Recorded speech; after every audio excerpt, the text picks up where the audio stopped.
Pushpa 2 cinema ticket రేట్లపై విమర్శలు చేస్తున్న వారికి రామ్ గోపాల్ వర్మ ట్విట్టర్లో గట్టిగా జవాబిచ్చారు.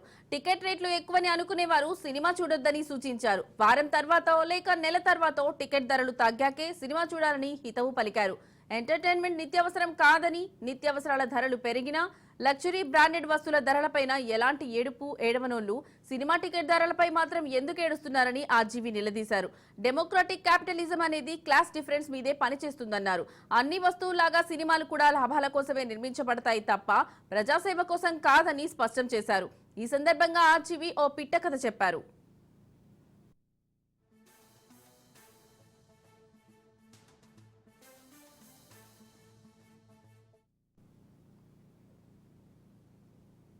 సుబ్బారావు అనే ఒకడు ఒక ఇడ్లీ హోటల్ పెట్టి ప్లేట్ ఇడ్లీల ధరను 1000 రూపాయలుగా పెట్టాడు. సుబ్బారావు అంత ధర పెట్టడానికి కారణం వాడి ఇడ్లీలు మిగతా వాటి ఇడ్లీల కంటే చాలా గొప్పవని నమ్ముతున్నాడు. కానీ కస్టమర్ కు సుబ్బారావు ఇడ్లీలు అంత వర్త్ అనిపించకపోతే వాడు సుబ్బారావు హోటల్ కు వెళ్లడు. దాంతో నష్టపోయేది సుబ్బారావు ఒక్కడే తప్ప ఇంకెవరూ కాదు. సుబ్బారావు ఇడ్లీల ధర సామాన్య ప్రజలకు అందుబాటులో లేదని ఎవరైనా ఏడిస్తే అది 7 స్టార్ హోటల్ సామాన్యులకు అందుబాటులో లేదని ఏడ్చినంత వెర్రితనమని అన్నారు. ఒకవేళ 7 స్టార్ హోటల్లో అంబియన్స్ కి మనం ధర చెల్లిస్తున్నామని వాదిస్తే పుష్ప 2 విషయంలో ఆ 7 స్టార్ క్వాలిటీ అనేది ఆ సినిమానే అని ట్వీట్ చేశారు.